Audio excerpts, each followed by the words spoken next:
Alright, Foxy Hip Hop back with you with another tier list. Today we're going to be going through the J. Cole discography.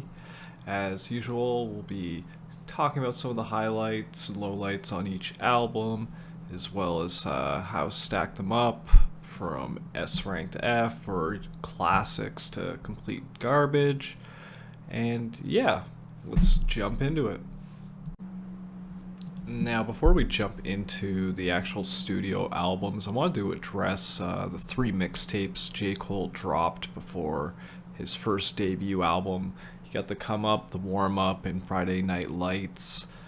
I feel a little disingenuous going back and trying to rate these because these were definitely mixtapes in their purest sense. And if you're really invested in J. Cole and you want to kind of hear that early sound, I recommend checking out at least Friday Night Lights and the warm up. Come Up still a little bit raw. What you can expect on these mixtapes, which kind of really got me on the J. Cole back then, was hopping on classic beats, standout tracks. There's the Dead Presidents freestyle. He does it on two of the mixtapes. And then actually, some of his early songs that will make it on his first album actually made it on the Friday Night Lights before they were finally kind of pushed there. So I don't really want to kind of put a rating on these. Probably if I had to, they're probably like a CD level, but considering the production budget, just jumping on random mixes of, you know, I'm not gonna insult Cole and rate these as like F records, but check them out though. All right, so first on the list was the debut album Cole World, the Sideline story. I definitely remember when this run dropped. There was so much hype coming off the mixtape, and how does it stand? Kind of going back and listening to it now, and it's a little rough around the edges. It's a pretty inconsistent record. If I was going to compare it with someone else, like say like Drake's debut, I'd probably actually take this Cole record over that. The tracks I like on this one are actually not the ones that got us played out though. I actually like Rise and Shine a lot. It's a dope track. Yeah, it actually has this like Jay-Z interlude before Cole comes in and really kind of bars this track up.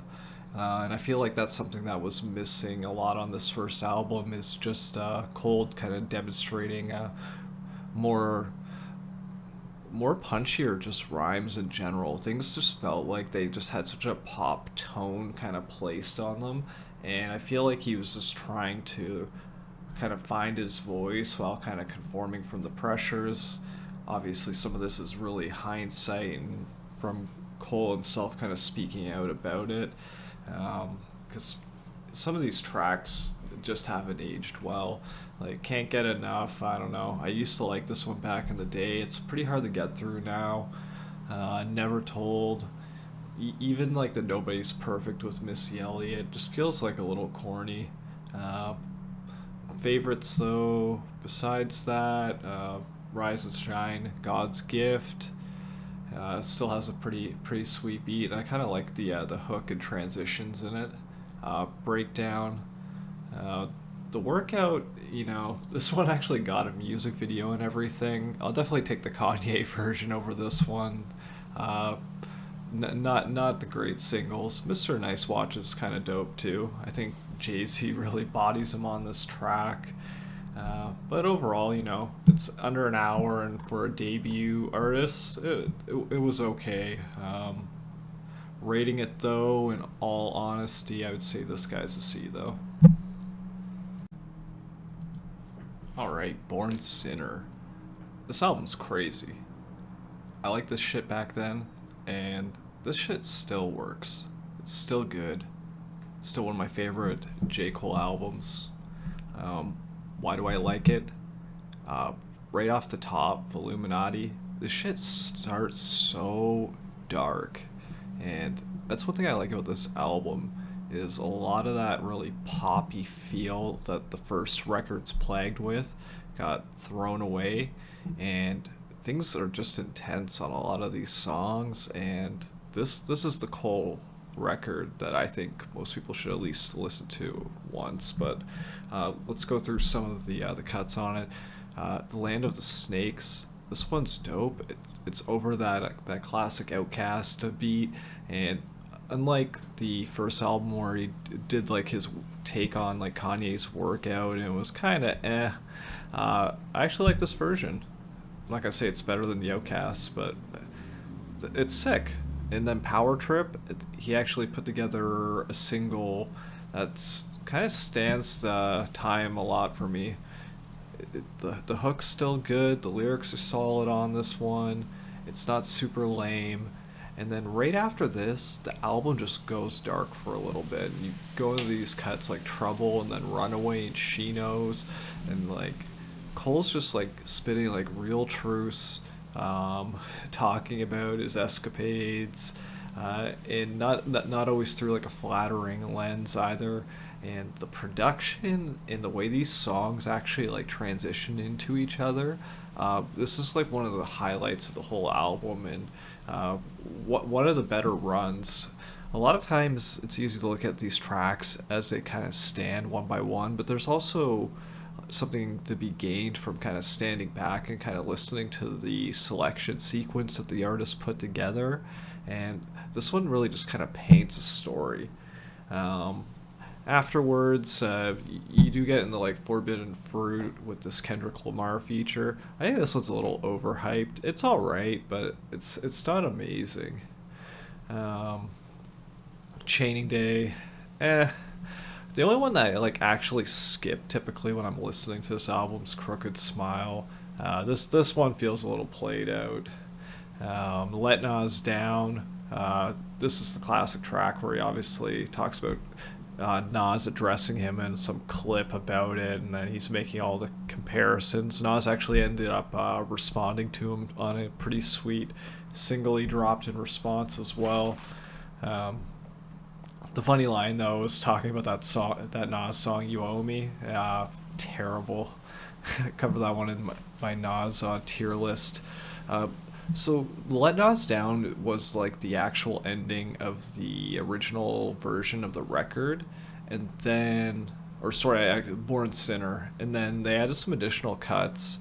And I actually like these additions as well. I think they're pretty sweet. I think the New York Times is pretty dope, as well as Miss America is sweet. Great addition. A lot of times when they throw like the extra tracks on the end, they're kind of B-sides or just complete garbage. The only one of these that's not that great, Sparks Will Fly, and it's okay, I guess, as like an outro from this album. But overall, this is like a pretty long record. It is very solid, very little throwaway on this. I wouldn't call it like an S tier, but this is definitely like a solid A project and one of my favorite J. Cole albums for sure. And if I didn't think things could get better with Born Sinner, 2014 Forest Hills Drive hit us, and holy shit, this is just over an hour long record. And even listening back to this one, this is probably the pinnacle of the J. Cole library. A lot of people already acknowledge this album as a classic. I have a similar feeling, but I'm going to talk about the parts of it that I think stand out to me. Number one, J. Cole's actual like song game increased to a different level on this album.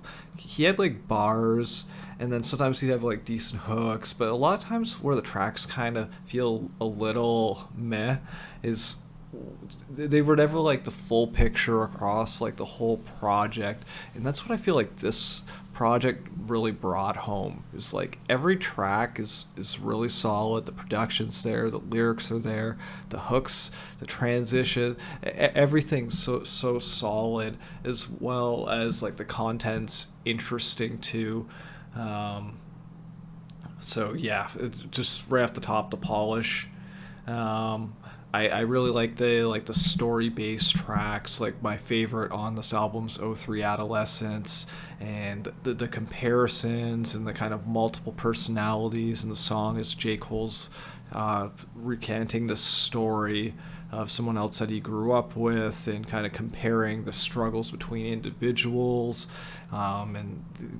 Throughout this album, he's covering like topics about like comparing pain and trying to like raise out of your own pitfalls and realize the benefits of what you have in your situation. There's just so much introspection across this album. Even like tracks like Saint-Tropez is like a metaphor about this life that you're trying to attain and how falsified in a lot of ways it really is. And for J. Cole to like put all these like deep topics in these songs, but for them still to like play as like something that you don't have to think that hard about to enjoy is kind of what makes this like really good. There's some like Tupac albums in the discography that I can listen to, but it's hard to like bring somebody in and like play the song for them and have them get the appreciation because maybe the production's just like a little too raw, or like the other aspects just aren't as inviting for like the hardcore listener. And Cole really kind of threads the needle on kind of bringing those in. Other standout ones for me, Fire Squad is dope. No Role Models, you've probably heard this one a million times already anyways. Even like GOMD with the way the beat switches on it. I even like that last verse where he kind of speeds up the tempo a lot there. Yeah, Tale of Two Cities is a pretty intense track as well. If I was going to pick any points that I'm like less hot on with this album, like Hello can do without. Wet Dreams is maybe aging a little poorly.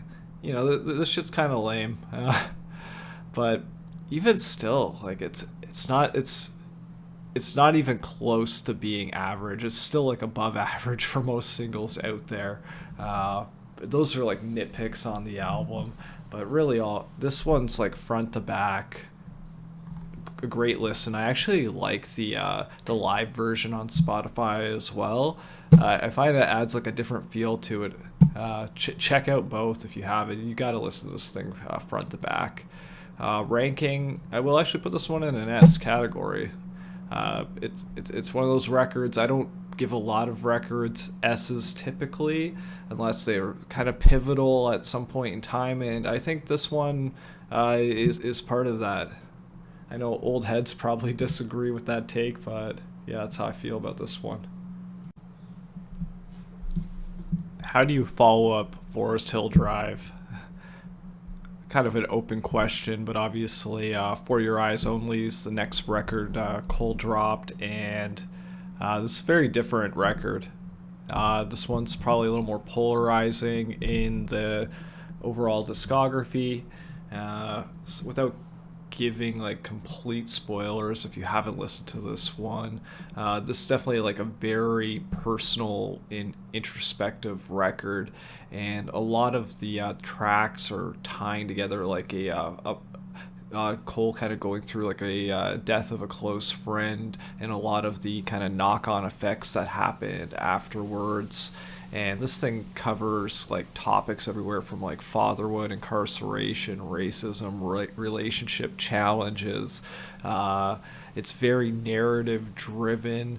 This is not like a record where I typically will listen to like a single or two on a playlist. This one feels more warranted to play it kind of in sequence a lot of times to me. And like if we're going to talk about comparing with like Forest Hill Drive, I feel like a lot of those songs I can just pull out and throw on a playlist and they kind of stand alone. I feel like these ones they go together. I get more appreciation out of it. The overall production on the album is a lot more ominous too.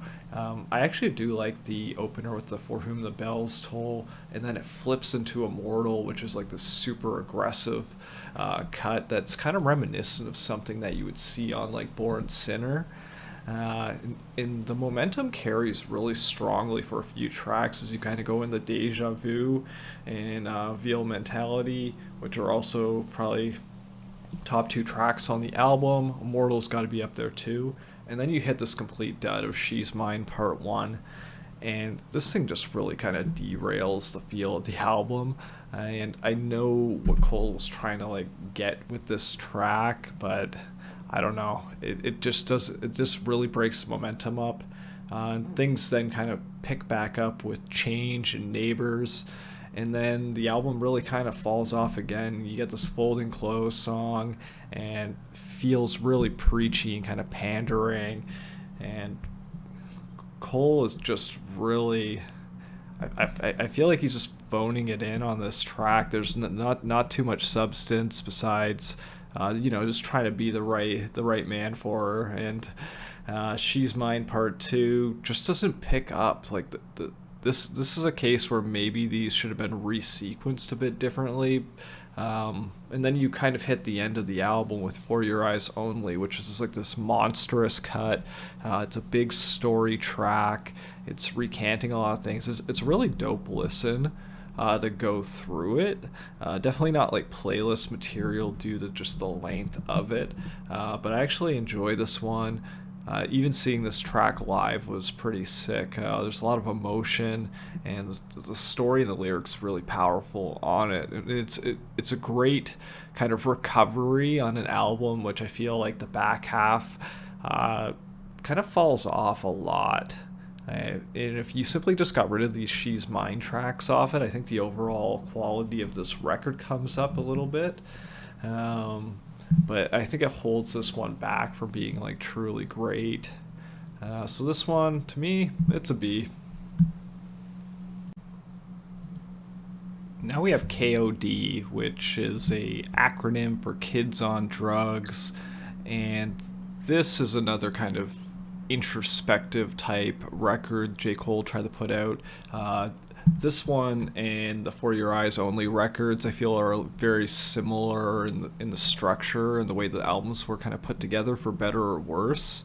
And this one kind of follows kind of similar principles, a little bit less of like an overall story arc through it, but this one's preaching more on J. Cole's transgressions and really his impact of the society around him, where like social media and the impacts of needing to show what you have and your outer persona versus who you really are, in kind of dealing with those aspects of trying to be who you think you should be. It definitely gets a little convoluted at times across these.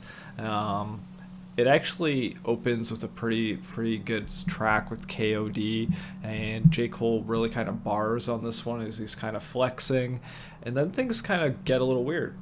You go into Photograph, which is really talking about his feelings of falling in love with somebody just through the screen, and those kind of insecurities. The hooks really kind of take it or leave it. The verses kind of bring you back for this, but this one I often skip, and then you jump into the Cutoff, which is the first of one of these like Kill Edward themes, which is really J. Cole's kind of moniker that he's bringing on this album.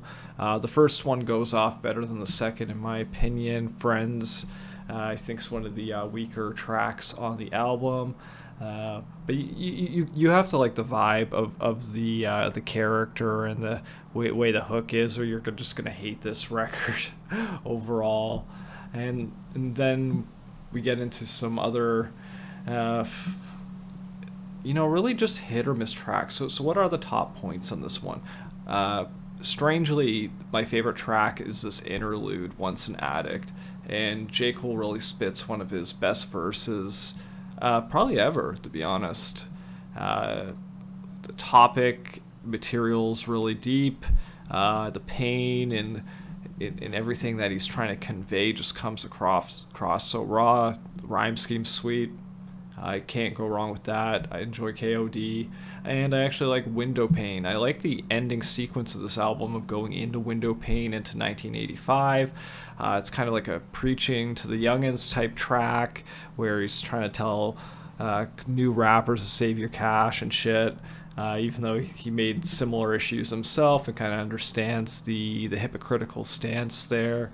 This was in response to a lot of the kind of 6ix9ine beef and shit that was happening back then. This one's still a pretty good listen. In Window Pane, it's less pointed in that way, but it is really covering on like a similar set of topics. Kevin's Heart, ironically, has Kevin Hart in the music video on it. This one was a pretty good single, actually. I don't mind this one. Brackets, though, you know, if you like the hooks, maybe it'll keep you around. But, you know, these are just talking about how much money type tracks without like a lot of creativity there. So where does this record really stand? And to me, it's a little bit worse than the previous one, but it's not a C. It's still like just a B listen. A few tracks you could throw away, but yeah, that's KOD.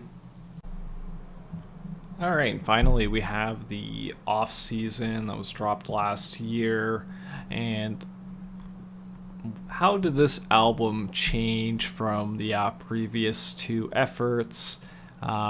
Thankfully, Cole chose a different direction, and this shit is just all bars. This is a lot of bars. You could tell J. Cole was trying to put the doubters who said his lyrical ability was in question on blast on this one. Jumping right off the top, you know it's going to be hype. They have like the Cameron intro on 95 South. J. Cole spits a lot of cute little bars on this one. Similes, comparisons, shit like that. And it really sets the tone, and then it actually goes to another level with Amari. This is probably my favorite track on the album. Dope kind of ad-libs in it. I love the production, and Cole just goes hard on this fucking album. The My Life, which is the second track with 21 Savage they've done together.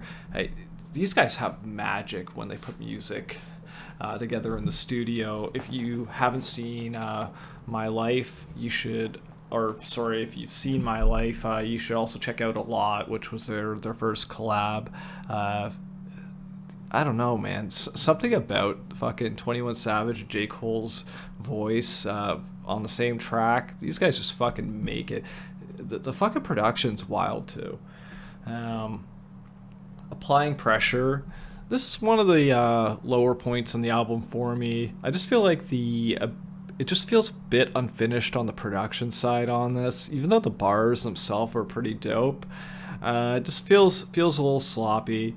And then we go into a little bit more of an unconventional song with Punching the Clock, and I really like the bars on this one. And the beat's pretty dope, the tempo and the way the kind of drum kicks in there, and then J. Cole's like rhyme scheme on this one's quite original too. It's not like a classic 3-verse cut though. He kind of goes in really hard with a long verse, and this one's done, so maybe it could have been longer, but I like when you kind of break up the repetitive themes of a song structure, especially when it works like that. So Punch of the Clock's dope. Another one that stands out to me, The Climb Back. This is really kind of like a political motivated song, and there's a lot of deep themes running through this, and I just like the storytelling overall. This was, I know, early released when the album was coming out as a teaser for it, this one, and I think it's like The Lion King on Ice or whatever, and those tracks were really sick. I'm actually sad the Lion King song didn't actually make it onto the record.